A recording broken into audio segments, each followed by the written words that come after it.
Seja bem-vindo ao podcast da Terceira Igreja Presbiteriana de Cotia, uma igreja que glorifica a Deus por meio de pregações expositivas e vida em santidade. A mensagem que você ouvirá a seguir faz parte de uma série de estudos do livro Os Atributos de Deus, de A.W. Pink. Estes estudos são realizados em nossas reuniões de doutrina, que acontecem toda quinta-feira às 20 horas. Para mais conteúdo, siga-nos também no YouTube e no Instagram. Vamos orar então, gente. Senhor, nós somos gratos, Pai, pelo benefício da salvação. E agora, Senhor, te pedimos que o Senhor nos ensine um pouco mais sobre a tua paciência, sobre o que o Senhor tem feito por nós. Ó Deus, nos ensina, ó Deus, e nos ajuda a caminharmos também na mesma direção para a honra e glória do teu nome. Pedimos isso porque confiamos no teu nome, no sacrifício do teu Filho Jesus naquela cruz. Em nome de quem oramos. Amém. Bem, semana passada vocês viram com Judá sobre a bondade de Deus. Foi o Caleb, né? Foi o Caleb. Mas vamos lá, vamos para o nosso estudo, né? Então, a gente viu a bondade de Deus na semana passada. E esse tema da bondade de Deus é muito importante para a igreja atual e a gente entender, né? Eu espero que vocês tenham se deleitado quando estudaram sobre a bondade de Deus, né? E eu já falei para vocês, a gente canta um cântico aqui chamado Bondade de Deus, né? Aquela letra em português, infelizmente, ela perde um pouco do sentido da letra em inglês. A letra em inglês, ela é teologicamente mais precisa do que a letra em português. Pastor, por que é que mudou a letra do inglês para o português? Porque quando você traduz uma música, a sonoridade das palavras de uma língua, nem sempre você consegue trazer para outra língua. Então, para você traduzir com o mesmo sentido, você perde a métrica da música. Então, às vezes, você muda alguma coisinha aqui ou ali para encaixar. Mas, como é a primeira letra dessa música, primeira frase dessa música? Você lembra?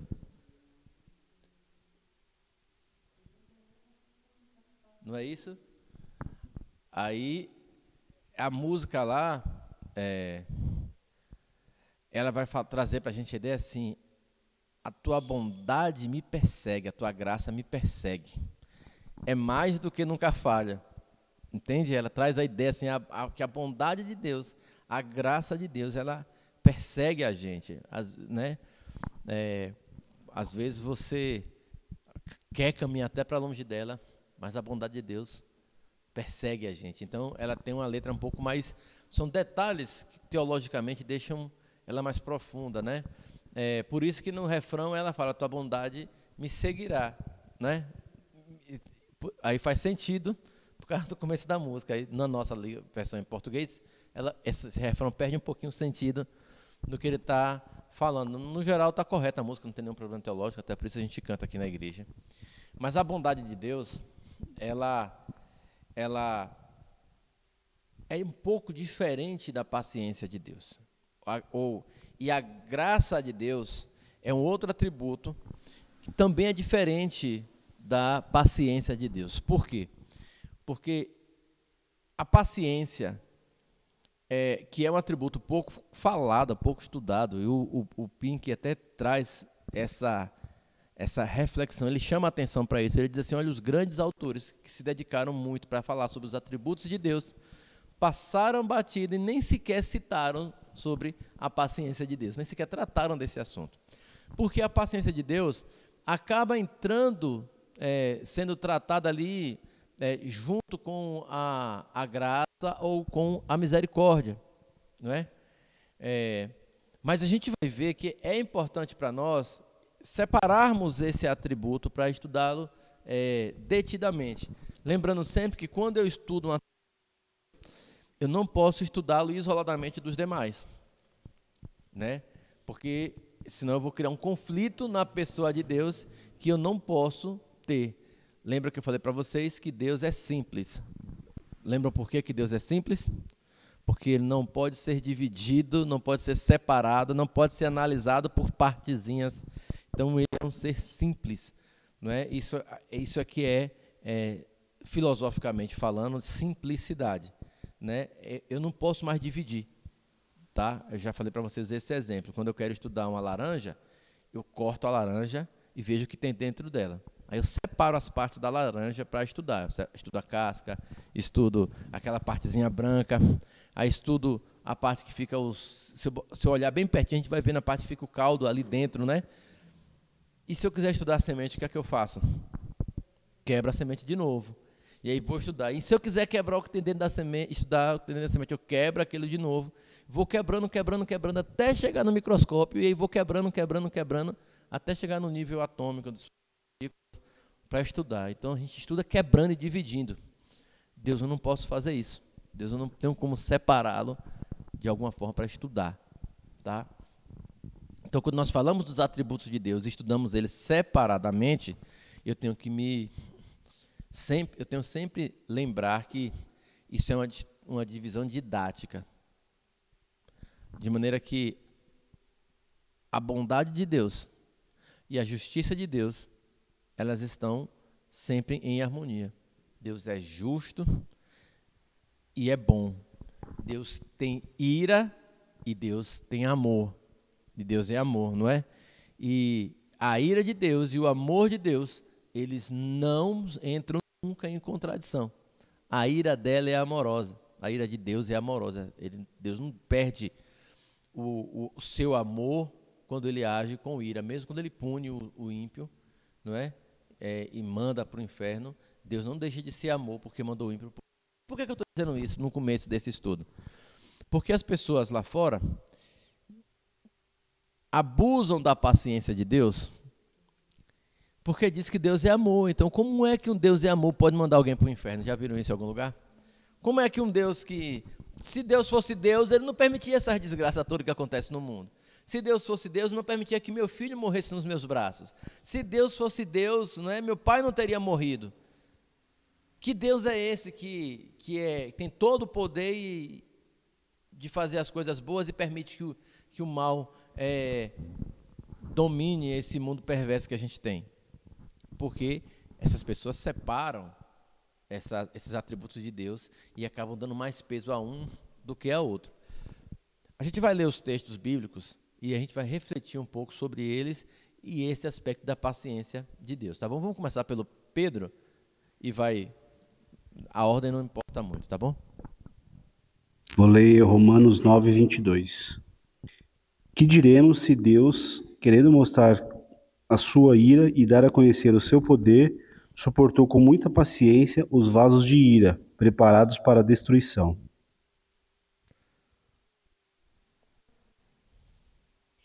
Êxodo 34:6.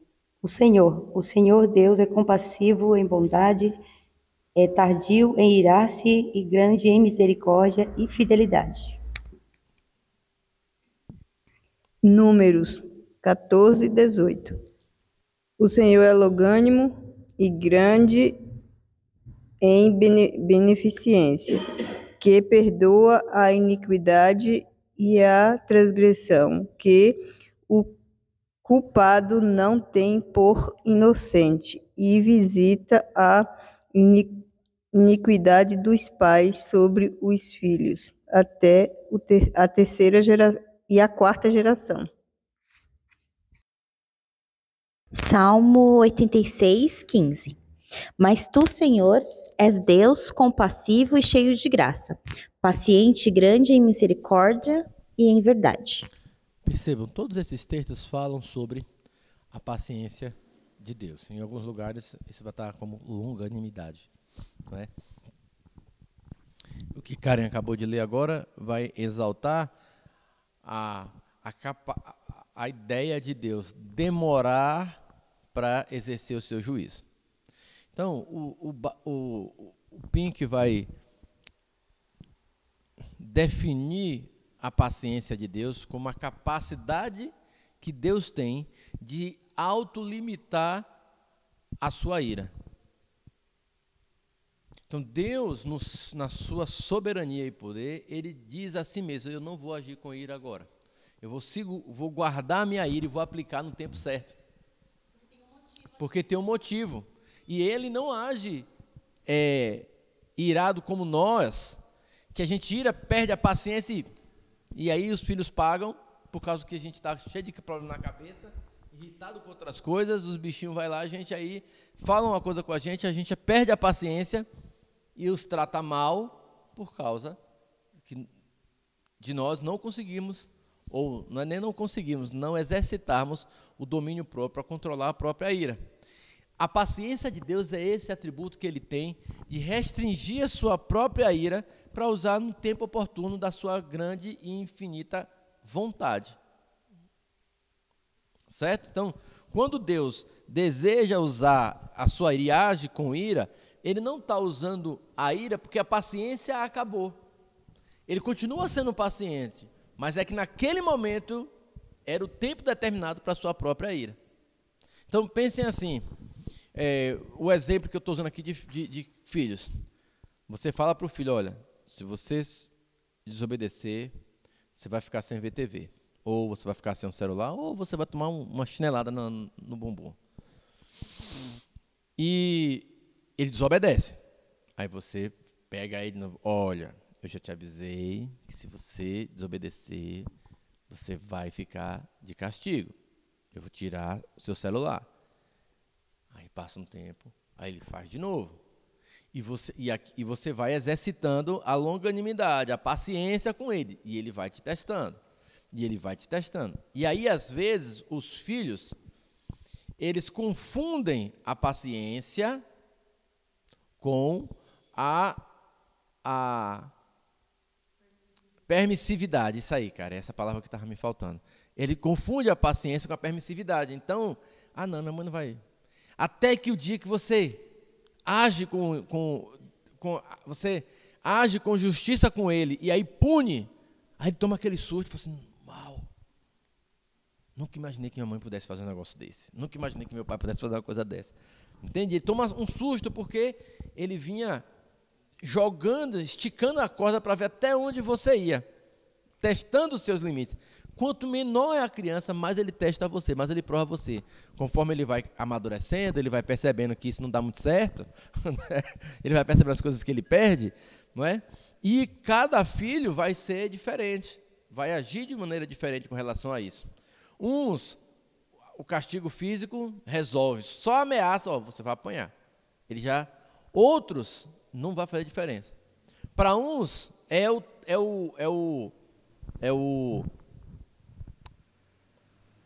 o castigo que você toma o celular, né? Conta a história que uma mocinha deixava a roupa no banheiro o tempo todo. Sempre deixava a roupa no banheiro. Tomava banho, deixava a roupa no banheiro. O tempo todo. Você entrar no banheiro, tinha uma roupa lá da menina lá.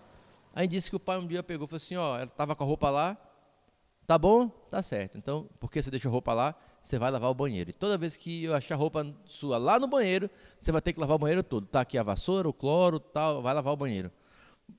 E passou, amanhã eu estou lavando o banheiro, que era um banheiro grande. Não, tem que lavar as portas, tem que lavar tudo. Lavar o box, tirar a gordura, tem que lavar tudo. Pronto, acabou o problema. Entendeu? Porque o fato de ter que fazer aquele trabalho foi mais eficiente do que se aquele pai tivesse dado uma palmada. Entende? Então, embora a gente tente agir com essa justiça, nós não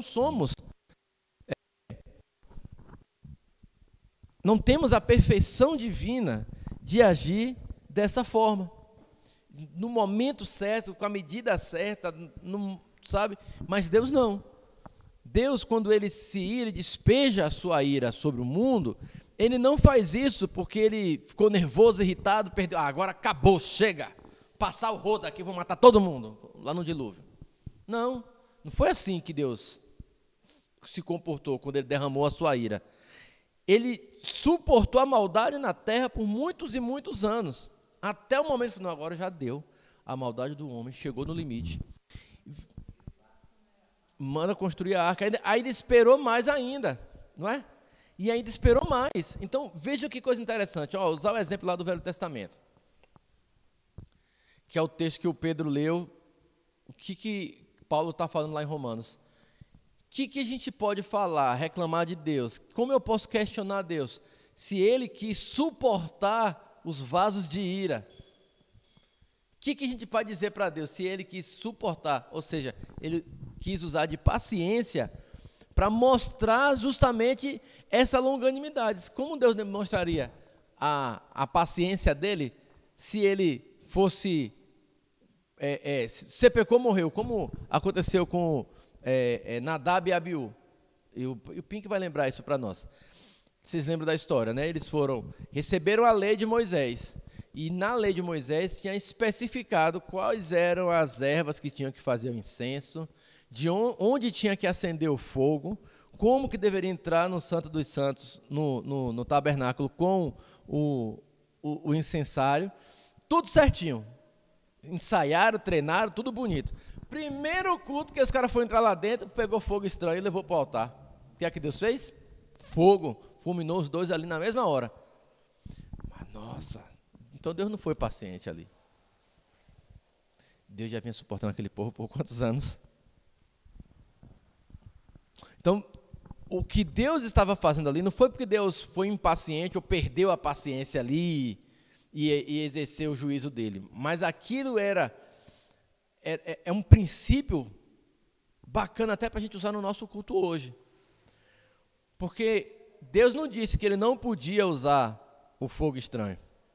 Deus disse que ele tinha que usar o fogo que vinha do altar. E na nossa lei, o que não é proibido é permitido. Então, quando você vai parar o seu carro, se não tem uma placa de proibido estacionar, você sabe que você pode estacionar ali, certo? Na lei de Deus não é assim. O que ele não manda, você não faz. Entendeu? Não é porque ele não deu uma ordem específica sobre aquilo que você vai se arriscar a fazer. Então lá ele disse, vocês vão pegar o fogo do altar. Eles desobedeceram e foram pegar o fogo estranho. E Deus foi lá e consumiu. Então Deus não perdeu a paciência ao fazer isso. Mas ele continua agindo com paciência. Então, esse atributo da paciência de Deus vai nos ajudar a entender as calamidades, por exemplo, o juízo de Deus sobre as nações, a Covid-19, porque essas grandes catástrofes, elas não estão fora do juízo divino, não são coisas que acontecem simplesmente pela natureza, não, isso é uma questão natural só, não, Deus não continua no controle, Deus não é soberano, tudo que acontece não é decreto de Deus, a gente já estudou isso aqui. Então, essas coisas acontecem no mundo, Deus exercendo o seu juízo sobre o mundo. É sobre um povo específico, é sobre Davi especificamente? Não, é sobre os homens que estão vivendo longe dele.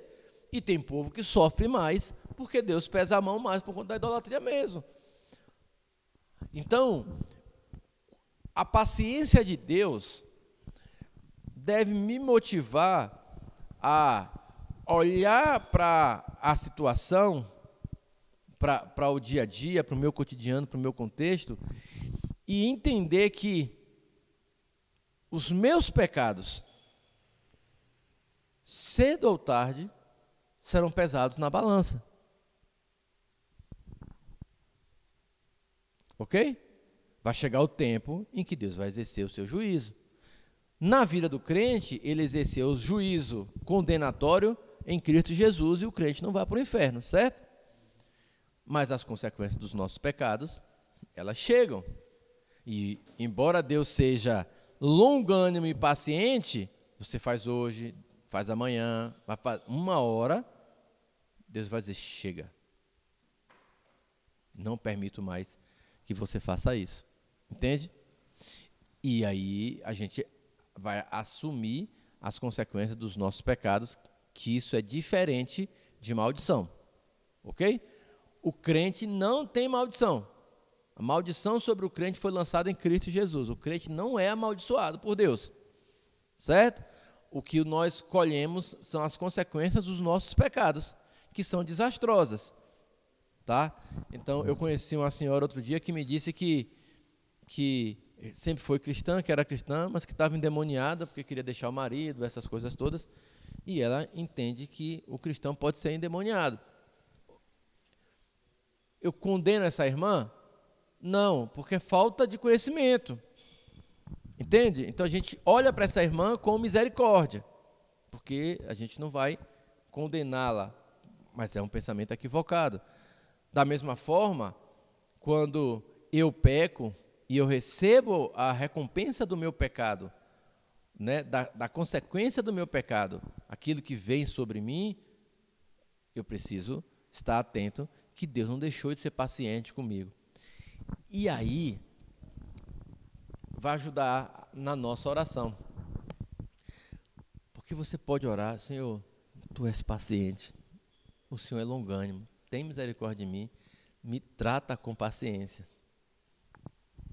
Entende? Você pode pedir isso a Deus, porque a gente está lutando contra certos pecados, e todos nós lutamos contra pecados que atacam mais a gente, não é?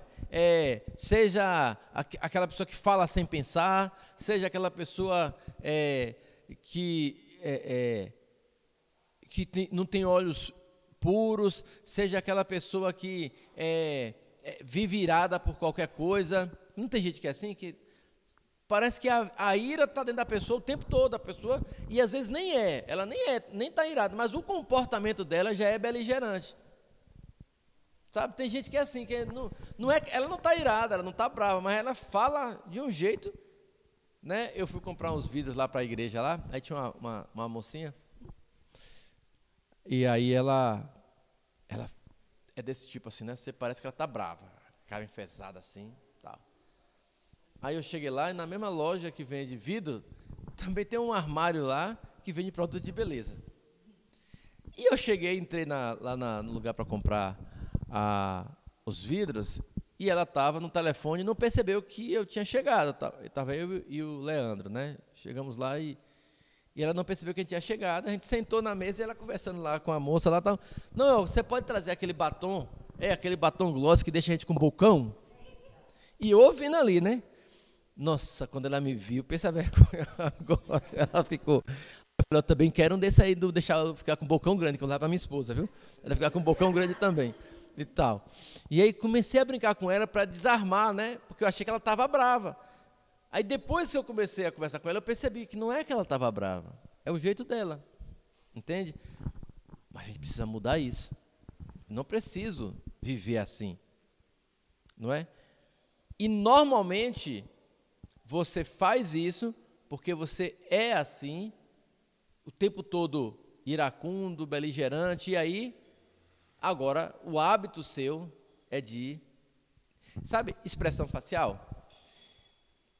Tem gente que tem isso aqui assim, né, a testa franzida, tal. Isso já é reflexo de como você vive, entende? Os traços, você é alguém que toma muito sol, vai aumentar os traços. Então, é a maneira como você vive, o seu comportamento vai te dar expressão facial. E aí, essas pessoas, você olha para a cara dela, a sobrancelha já é assim, né, de briguento, né, tal. E aí quando você ouve o Evangelho, e o Evangelho vai te transformando, você pode orar e pedir a Deus: Deus, me ajuda a não ser assim, eu não quero ser essa pessoa briguenta. Eu não quero ser essa pessoa que fala sem pensar, eu quero pensar para falar. Eu preciso, né? E aí você pode orar: Deus, o Senhor é paciente, o Senhor é bom. Me trata com a tua paciência, porque eu pequei de novo. Na hora que eu vou fazer a confissão dos meus pecados, eu devo me lembrar da paciência de Deus. Entende?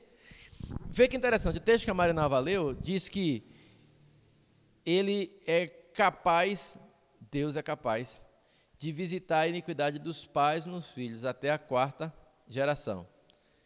Lê o próximo, Marinalva, versículo.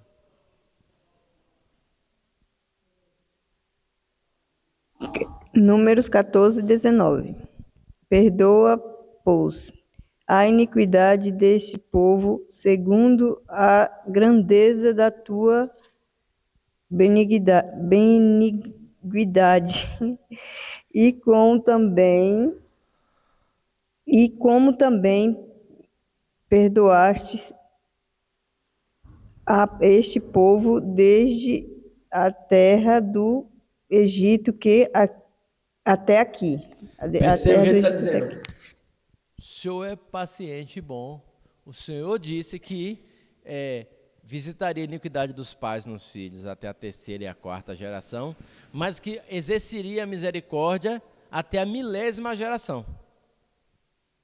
Então, como o Senhor já perdoou a gente desde quando a gente saiu do Egito, continua perdoando a gente, porque o Senhor é benigno, o Senhor é bom.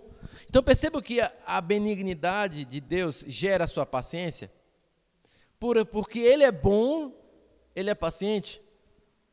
Então, a graça de Deus, a bondade de Deus faz com que Ele haja conosco com paciência, porque Ele ama, agora Ele trata o seu povo com paciência. Então, a paciência de Deus, talvez eu possa usar essa expressão, é um subproduto da sua bondade e da sua misericórdia. Ele é paciente e é muito paciente porque Ele é muito bom e muito misericordioso. Qual que é a diferença da misericórdia e da paciência? A misericórdia é Deus olhando para o outro como alguém que sofre. A misericórdia de Deus é Deus olhando para o outro como alguém que sofre, como alguém que precisa ser tratado. A paciência é Deus olhando para o outro como um condenado, como um criminoso. Então, você é culpado e eu tenho que ter paciência com você. Entende? Você é um pecador e eu olho para você com misericórdia porque você precisa que eu te salve. Vai continuar como pecador a vida inteira. Então, mas quando eu trato de acordo com a paciência, você é culpado. Mas eu vou tratar você com paciência. Eu não vou exercer o meu juízo sobre você agora. Esperar. Lá em Romanos 15, me viu aqui. Quando Deus fez o pacto, fez a aliança com Abraão, vocês se lembram? Que Deus passou sozinho. Deus disse para Abraão assim, olha, sai aí da tua tenda. Já pensou, gente? Eu fico imaginando assim. Tem uma coisa que eu acho bonita, é o céu. O céu de noite é lindo demais. Está num lugar que as estrelas aparecem. Nossa, é a coisa mais bela, você sentar e ver aquele céu, né, aquele manto de estrelas no céu, é bonito demais. Na Chapada Diamantina, então, você tem que ir lá para ver o céu, Pedro. É um dos lugares mais bonitos que a gente olha para o céu assim, parece, é lindo demais. Tá. E Deus pega Abraão lá no deserto, que não tinha nenhuma luz, devia ter mais estrela ainda, porque aqui em São Paulo você olha para cima, até quando não está nublado você não consegue ver estrela. Mas quanto menos luz tiver onde você está, mais você consegue ver estrelas. Isso imagina no deserto. Sem nada, sem nenhuma umidade, sem nenhuma nuvem no céu, sem nada, só aquele manto, sem poluição, aquele manto de estrela na sua cabeça. Aí Deus pega Abraão, vem cá Abraão, sai da tenda aí, olha para o céu. Está vendo esse céu aí? Eu vou fazer de você uma nação mais numerosa do que esse que você está vendo. Você vai ter mais filhos do que as estrelas do céu. Você já imaginou Deus dizendo isso para você? Só que nessa altura Abraão já estava velho, a mulher estava velha, ele não tinha filho nenhum. E Abraão, mas Deus, como é que você vai fazer isso se eu não tenho filho? E Deus vai falar para Abraão, então vamos fazer um pacto. Eu vou fazer uma aliança com você para provar a você que eu vou cumprir a minha palavra. Mas fica sabendo de uma coisa, eu vou fazer isso que eu prometi que ia fazer, mas você vai ser escravo no Egito, vai passar 400 anos lá e depois vai voltar para cá. E aí tem uma justificativa para esses 400 anos. Ele diz assim, porque a maldade dos amorreus ainda não chegou no limite. Porque quando Israel voltar, você vai julgar essa terra e vai expulsar os moradores daqui, vai matar esses moradores, porque a maldade dele vai chegar no limite que eles precisarão ser exterminados. Então, percebem que Israel vai para o exílio no Egito, fica lá 400 anos sendo escravos, não porque Deus perdeu a paciência, mas porque a paciência de Deus, já, como ele é soberano e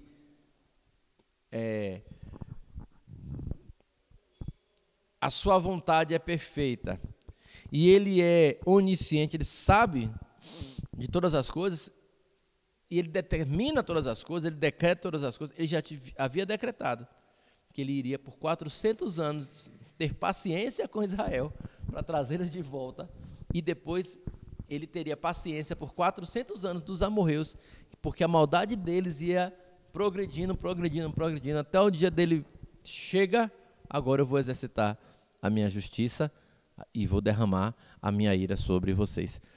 Pensem, Deus suportou a ira da humanidade, ou melhor, suportou os pecados da humanidade, até chegar à plenitude dos tempos em Cristo Jesus e derramar sua ira em Cristo. Ele suportou por todos aqueles milênios. Percebem?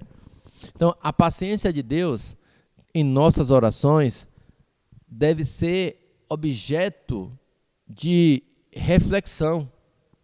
Você deve ir para a sua oração, sobretudo as suas orações de confissão, de apresentar as pessoas, os pecadores a Deus, considerando esse atributo dele.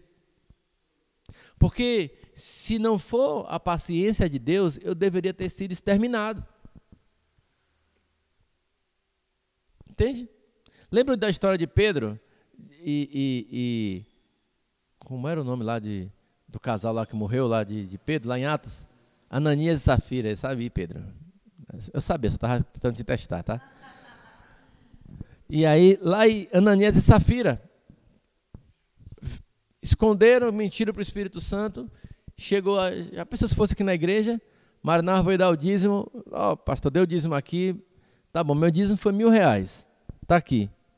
Mentira, era para ser 2.000, mas Maranhão só deu 1.000, não, essa aqui é meu dízimo, morreu, pum. Ninguém mais nunca quer entrar nessa igreja, né? Eu, hein, numa igreja onde mentir morre, eu não vou lá, não. Era bom se essa moda pegasse, né? Tal.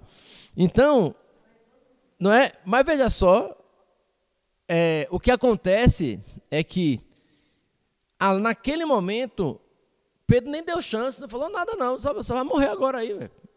E a mulher, os caras que levaram teu marido vão te levar agora, vai morrer mesmo. Morreu ali mesmo, não é?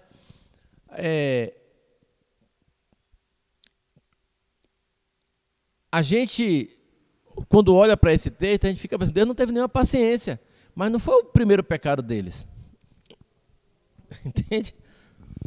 Aquele foi o pecado que foi a gota que derramou a água do copo, mas não foi o primeiro pecado deles.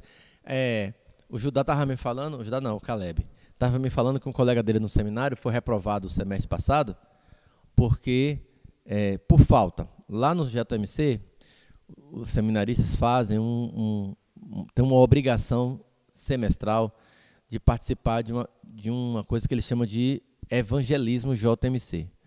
Uma hora eu vou trazê-los aqui, se Deus quiser. Eu vou até ver como para esse semestre que vem.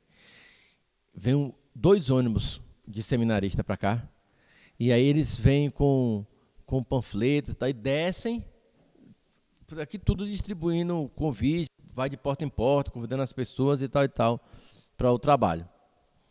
E é bem legal o trabalho que eles fazem, não é?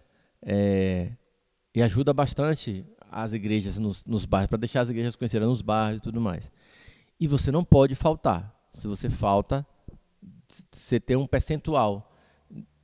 Se não me engano, é 2 por semestre, você pode perder 1 ou 2, porque são 4 no ano, né? Agora eu não lembro mais como é, mas tô ficando velho mesmo. Se eu fiz tem 2 anos que eu fiz isso, não lembro mais. Mas se você tem uma certa quantidade de falta, que se você tiver, você ainda consegue ser aprovado. Então, eu vou dizer aqui que é 50%, tá? Então, são 4, eu perdi 2, e se eu perder o terceiro, eu sou reprovado. Ok? Aí o rapaz foi reprovado, porque no último evangelismo que ele foi fazer, a irmã dele tinha morrido, ou foi o pai, alguma coisa assim, e aí ele não pôde ir, foi para o velório, aí voltou, o seminário, não, você está reprovado. Nossa, como pode? Reprovou, o cara não podia vir. Então... Aí eu perguntei ao Caleb, e os outros 2? Ele faltou por quê? Porque só morreu esse. Se ele não tivesse faltado os outros dois, esse não tinha nenhum problema. Certo? Entende? E é assim que a gente quer tratar com Deus. Poxa, só porque eu fiz isso, não. Sua vida inteira é de pecado. Entende? E Deus está tendo paciência. Aí um dia, a ira de Deus recai. Agora, sobre o ímpio, e ele, não, mas o único pecado dele foi esse. Não, peraí, a vida inteira. Então, todo castigo sobre o ímpio de Deus é justo. E todo castigo, toda maldição, se Deus lançasse sobre nós, seria injusta, porque ele estaria cobrando a dívida 2 vezes, porque ele já cobrou a dívida de Cristo. E é por isso que a gente não é amaldiçoado. Então, por isso que a ira de Deus sobre nós foi lançada em Cristo, e nós não estamos mais sob a ira de Deus. Deus não olha para nós com ira mais. Mas em relação ao ímpio, sim, porque o ímpio não aceitou o sacrifício de Cristo para pagar a sua dívida. Não é Deus que não quer perdoá-lo. É o ímpio que não aceita o sacrifício de Cristo como pagamento da sua dívida. Então a ira de Deus está sobre ele. Então, se a ira de Deus está sobre o ímpio e ele continua em desobediência a Deus, ele vai receber a recompensa dos seus pecados. E no dia que Deus disser agora, a sentença feita, não é? Então, irmãos, falar em paciência de Deus, né, a gente sempre tem que lembrar, Deus é paciente comigo porque eu sou devedor, eu peco, ele precisa ser paciente comigo. As nossas orações precisam ser regadas pela paciência de Deus. Eu preciso lembrar disso na minha oração, isso me motiva a orar. Saber que Deus é paciente, eu posso orar como Moisés estava orando ali, Senhor, eu sei que o Senhor é paciente, o Senhor vem suportando a gente por muitos e muitos anos. Continua perdoando. Trata a gente com misericórdia. Agora, se você avançar na história do povo de Israel, você vai chegar lá em Jeremias. E na maratona a gente está passando por Jeremias, né? Esses últimos dias. E em Jeremias a gente vai vendo, Deus fala assim para Jeremias, Jeremias, pare de orar pelo povo. Não ore por ele mais não. Não adianta você orar, porque agora eu vou castigar. Chega. Sua oração não vai fazer mais efeito. Eu não quero que você ore mais. Ele chega a falar que se fosse Moisés. Sim. Ainda que Moisés orasse, eu não ia atender o pedido dele. Certo? Deus falou assim, não, pare de orar, Jeremias. Já chega, não quero mais ouvir sua oração sobre isso. Não me peça mais isso. De vez em quando eu falo isso com as crianças, chega. Já disse que não vou dar, não me peça mais. E cada vez que você me pedir, eu vou tomar uma coisa que você já tem. Então, entendeu? Certo? Então, e Deus fez isso com Jeremias. E o povo foi para o cativeiro. Olha como o povo é mau. O povo foi para o cativeiro. O povo de Israel, que era o reino do norte, foi para o cativeiro. Depois, o povo de Judá foi para o cativeiro. E aí, Deus permitiu que um remanescente ficasse lá em Israel. Deus teve misericórdia e deixou lá. Aí, o remanescente agora não queria ir para o Egito e foi para o Egito. Aí chegaram para Jeremias e falaram assim, Jeremias, por favor, vai lá falar com Deus, ora. Pergunta para Deus lá, o que a gente tem que fazer, que o que Deus mandar a gente fazer, a gente vai fazer. Tão certo como vive o Senhor, é assim que eles falavam, né? O que Ele mandar eu fazer, o que você disser que Deus mandou, a gente vai fazer. E Jeremias, tá bom, vou lá falar com Deus. Aí Jeremias foi e falou, Deus disse que é para vocês não ir para o Egito. Eles nem tinham dito para Jeremias ainda que eles queriam para o Egito. Mas Deus já disse, Deus disse para vocês não ir para o Egito, que é para vocês ficarem aqui. Vivam debaixo da lei de Nabucodonosor, porque ele é servo de Deus e está obedecendo a mão de Deus, a palavra de Deus para castigar a gente. O que é que Israel fez? Deus não falou isso para você não, você está mentindo, a gente vai para o Egito. Aí foi para o Egito, aí Deus mandou Jeremias ir lá no Egito, botar uma pedra grande no chão e disse, em cima dessa pedra aqui, o rei da Babilônia vai fazer o seu trono, ele vai vir até aqui e vai matar todo mundo por causa de vocês. E o povo foi embora, continuou lá no Egito. nós vamos, olha o que eles disseram para Deus, nós vamos ficar aqui. Todo esse mal chegou na nossa vida porque a gente deixou de adorar a rainha do céu. Quando a gente estava queimando incenso para ela, estava tudo bem. No dia que a gente parou, todo esse mal veio sobre a gente. Vê como eles inverteram as coisas? E eles continuaram adorando a rainha do céu lá no Egito. E Deus mandou Nabucodonosor ir até o Egito. Tá? Então, mas Deus tratando com paciência. Então, o povo de Israel era para ter sido destruído. Não era para sobrar um vivo. Era para ser todo mundo liquidado. Assim como nós também. Éramos para ser todos nós liquidados. Porque nós somos permanentemente teimosos. A gente fica lutando contra Deus o tempo todo. Se Deus não tiver misericórdia da gente e não agir conosco com paciência, não é? Nós já estaríamos, se não for o sacrifício de Cristo naquela cruz, nós teríamos sido completamente dizimados. Fale, Ilma. Pastor, por que Deus pediu para, mesmo sabendo, ele sabia que ia ser destruída toda Israel e Judá, para Jeremias comprar a terra? Para mostrar que ele é paciente. Olha que negócio interessante. Como assim, pastor? Não, porque era antes. O que é que Deus queria dizer assim, ó? Porque o que Jeremias estava ensinando ao povo? Vamos lá, pensar na paciência de Deus enquanto a gente estuda a Bíblia. Jeremias estava pregando ao povo, a mandado de Deus, a seguinte mensagem: assim disse o Senhor, vocês pecaram, vocês serão castigados e vocês serão levados como escravos para a Babilônia. Essa escravidão na Babilônia não está acontecendo a revelia do propósito de Deus. Deus está usando a Babilônia para punir vocês. É um castigo, é um remédio amargo que Deus está dando para vocês. Então tomem esse remédio. Se vocês, aqueles que não lutarem, que se renderem ao rei Nabucodonosor, vai continuar vivo. Os que não fizerem isso vão morrer. Vão para a Babilônia e cheguem na Babilônia, plantem suas colheitas, construam casas, se casem, tenham filhos, porque vocês vão ficar lá 70 anos. Vocês vão passar muito tempo lá. Em contrapartida, tinha um outro grupo de falso profeta dizendo, não, vai ser só isso não vai acontecer, a gente não vai ser escravo não, isso é coisa desse mentiroso aí. E aí, viraram escravo. Aí quando viraram escravo, Jeremias disse, vão passar 70, não, já a gente vai voltar, já fica tranquilo, a gente já está voltando. E aí Deus manda Jeremias, compra um título de terra, paga, porque você vai voltar para cá de novo. Ou seja, Deus está dizendo que vocês vão ser castigados, mas vocês vão voltar para aqui de novo. Então, Deus estava dizendo para eles assim, eu estou no controle. Isso é um tempo que vocês vão passar na Babilônia para vocês serem castigados, para vocês aprenderem a me obedecer. Eu estou tratando vocês com esse castigo.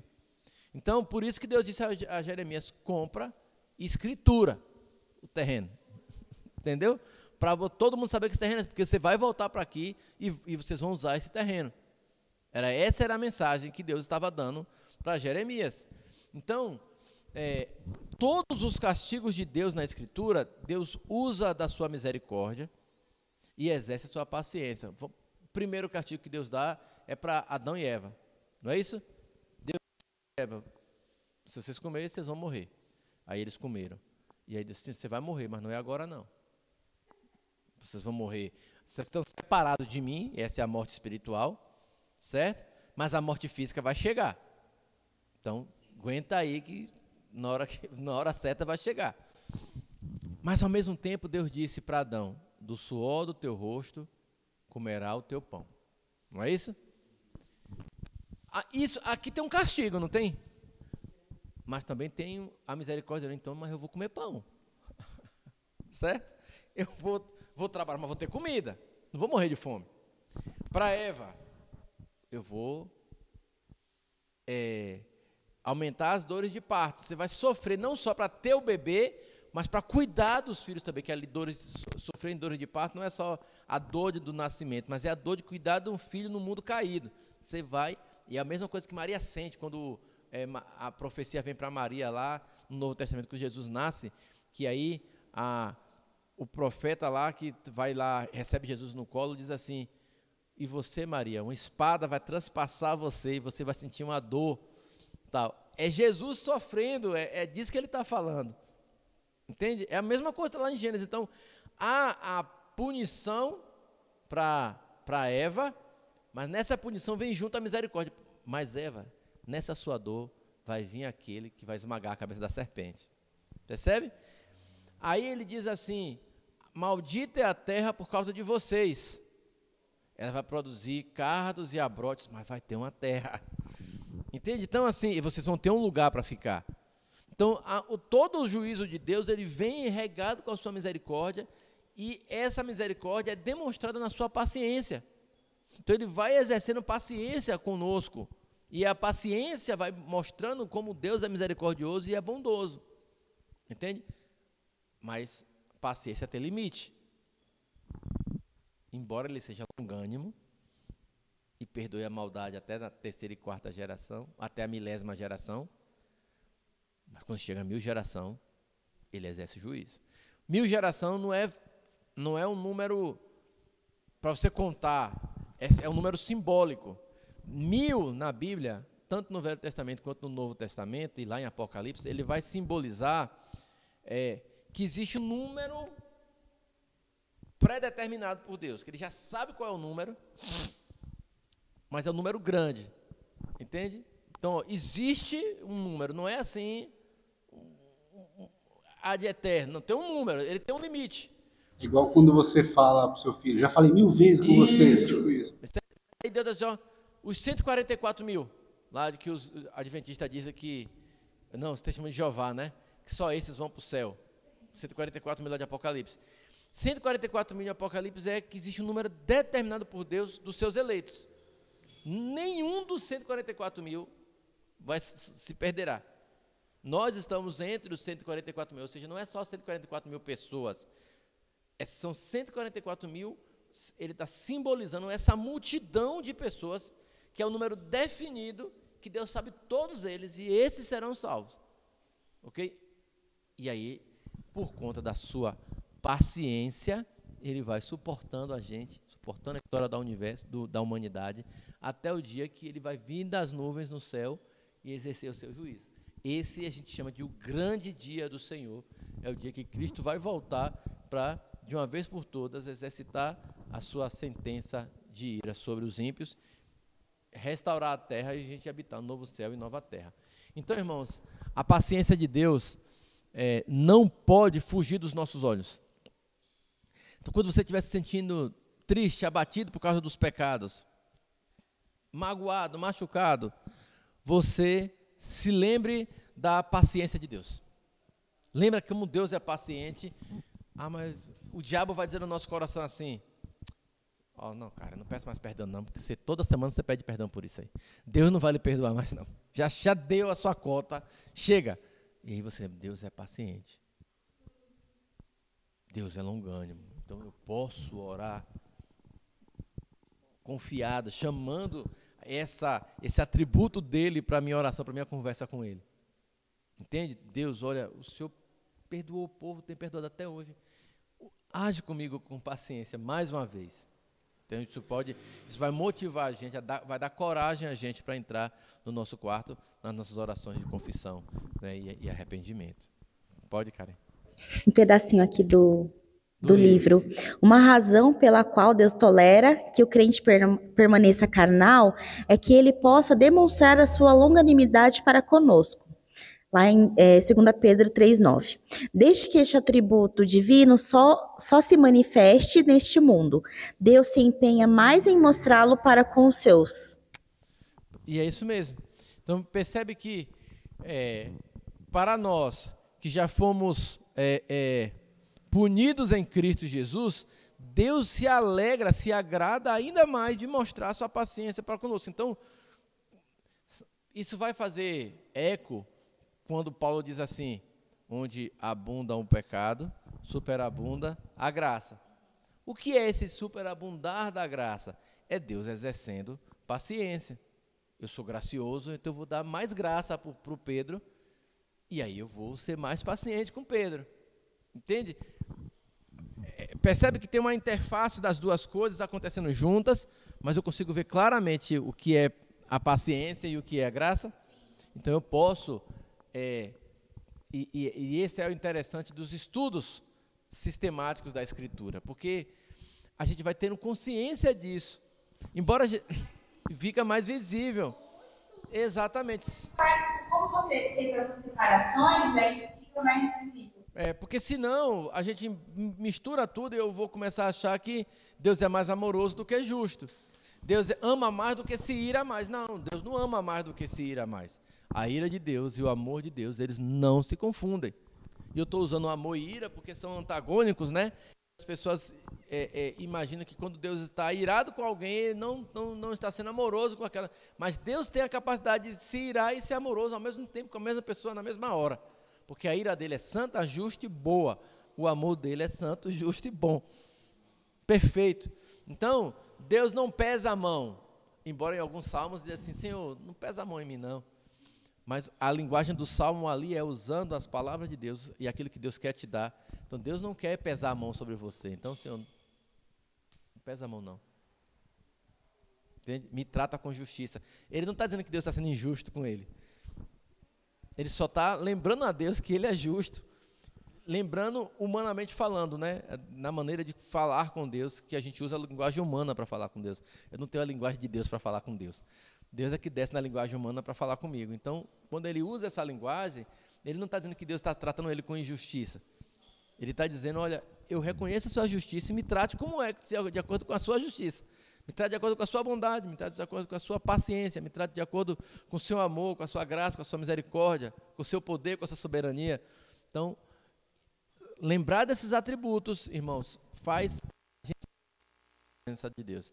E eu insisto com vocês, leiam o livro, vocês têm um livro, está aí no celular de vocês, leiam esse livro. Não fique só no nosso encontro aqui não. Né? Leiam, até é bom vocês lerem antes, para chegar aqui já tendo lido, porque aí a gente tem mais coisas para compartilhar, mais perguntas para fazer e aí fica mais interativo. Mas, não? Então vamos lá. Senhor, nós te damos graças porque somos objeto, ó Deus, da tua paciência.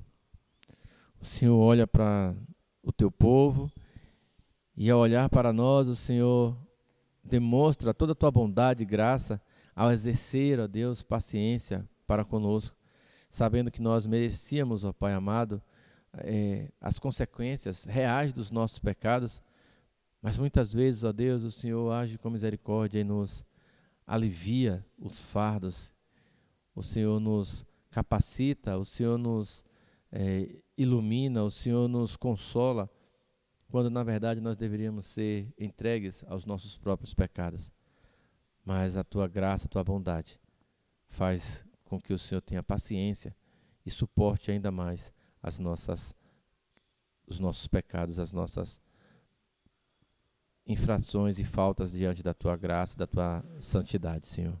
Por isso pedimos que o Senhor continue nos abençoando e nos ajudando, Pai, a reconhecer a tua paciência. Mas também, Senhor, nos ensina mais da tua paciência para que tenhamos isso uns também para com os outros.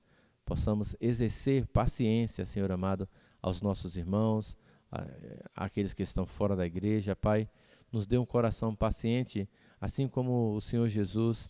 Queremos ter um coração também que está sempre apto a Deus a agir com brandura e com paciência com aquelas pessoas que estão ao nosso redor. Nos ajuda ainda a conduzir o teu povo aqui neste lugar, para que nesta igreja, ó Pai, sejamos conhecidos por sermos pacientes e bons para com aqueles que se achegam. Em nome de Jesus é que oramos agradecidos. Amém.